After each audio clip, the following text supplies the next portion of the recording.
ഇതാണ് ടൊബോഗൻ റൈഡ്. തൈഫിൽ, ജിദ്ദയിൽ തൈഫിലുള്ള റൈഡിലാണ് ഞാൻ കയറിയത്. ഇതെൻ്റെ ലൈഫിൽ ആദ്യത്തെ എക്സ്പീരിയൻസ് ആണ്. നോക്കുമ്പോണ്ട് കയറി പോകേണ്ട നല്ല പേടിയുണ്ട് മനസ്സിൽ.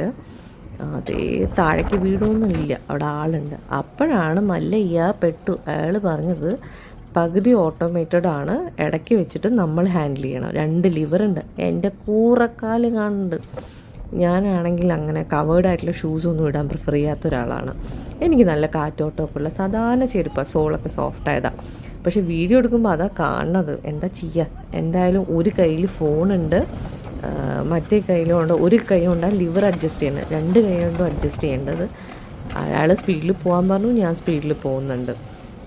എനിക്കറിയില്ല ഇത് എന്താ ഏതാണെന്നൊന്നും. ഓക്കെ, ഇത് ഫസ്റ്റ് എക്സ്പീരിയൻസ് ആയിരുന്നു. ഫ്രണ്ടിൽ മോനുണ്ട്, അവൻ അവിടുന്ന് കൈയും കാലും ഒക്കെ കാണിക്കുന്നുണ്ട്. അപ്പോൾ ഇടയ്ക്ക് ഞാൻ പറഞ്ഞില്ലേ ഫുള്ളി ഓട്ടോമേറ്റഡ് അല്ല. അപ്പോൾ ഇത് ആക്ച്വലി 2 കൈയും കൊണ്ട് ലിവർ 2ഉം ഫ്രണ്ടിലേക്ക് ആക്കുമ്പോഴാണ് സ്പീഡ് കിട്ടുക. ബാക്കിലേക്ക് ആക്കുമ്പോൾ അത് നിൽക്കുകയും ചെയ്യും, സ്ലോ ആവുകയും ചെയ്യും. ഇത് ഞാൻ ഒരു കയ്യിൽ ഫോണും ഒരു കയ്യിൽ ലിവറുമായിട്ടാണ് ഈ പോണത്. ചില സമയത്ത് സ്പീഡ് ഭയങ്കരമായിട്ട് കൂടുന്നുണ്ട്. അതെ ഠോ, എൻ്റെ മോനെ പോയി ഇടിച്ചു. അവനൊരൊറ്റ പോക്കായിരുന്നു, പിന്നെ അവനെ എവിടെയും ഞാൻ കണ്ടിട്ടില്ല. പക്ഷേ ഈ സ്ലോ ഞാൻ പറഞ്ഞില്ല, ഒരു കൈ കൊണ്ട് ഹാൻഡിൽ ചെയ്യുന്നത് കൊണ്ട് എനിക്ക് ആ സ്പീഡ് അത്രയ്ക്ക് അങ്ങോട്ട് കൺട്രോൾ ചെയ്യാൻ പറ്റുന്നുണ്ടായിരുന്നില്ല. ബാക്കിലാണെങ്കിൽ അധികം തിരക്കില്ലാത്തത് കൊണ്ട് വലിയ പ്രശ്നം ഉണ്ടായിരുന്നില്ല. പക്ഷേ ഹെവി സമയത്താണെങ്കിൽ ഇതുപോലെ എനിക്ക് നിൽക്കാനോ ഇതാവാനോ ഒന്നും പറ്റില്ല. ബാക്ക് ടു ബാക്ക് വന്ന് ഇടിക്കും ഈ സംഭവം. സോ നമ്മൾ നോക്കിയും കണ്ടും പോയില്ലെങ്കിൽ പണി കിട്ടും. പക്ഷേ എനിക്ക് തോന്നുന്നു ഞാൻ സെക്കൻഡ് ടൈമിന് പോവുകയാണെങ്കിൽ കുറച്ചും കൂടെ നന്നായിട്ട് എക്സ്പീരിയൻസ് ചെയ്യുക.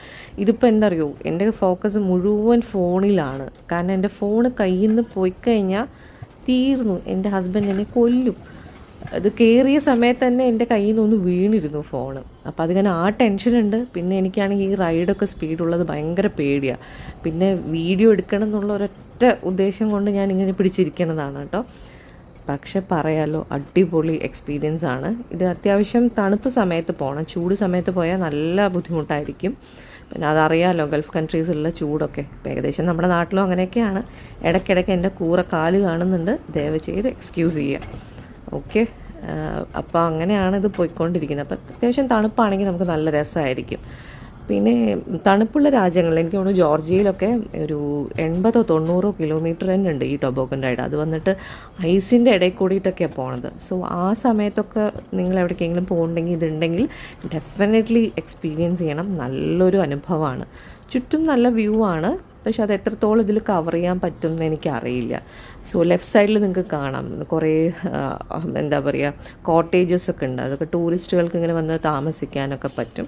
ലേക്ക് സൈഡാണ്, ഇതൊരു പാർക്കിനോട് ചേർന്നിട്ടാണ്. സോ ഇതിൻ്റെ ഉള്ളിൽ കുറേ റൈഡ്സും കാര്യങ്ങളും ജയൻറ്റ് വീലും ഒക്കെ ഉണ്ട്. അയ്യോ എൻ്റെ കാല്, നിങ്ങൾ ദയവ് ചെയ്ത് എൻ്റെ കാലിലേക്ക് നോക്കരുത്. ഞാൻ വീണ്ടും പറയുകയാണ്, കാരണം അതെനിക്ക് ക്രോപ്പ് ചെയ്ത് കഴിഞ്ഞാൽ വീഡിയോൻ്റെ ആ ഒരു ഇത് പോവും. അങ്ങനെ എത്തി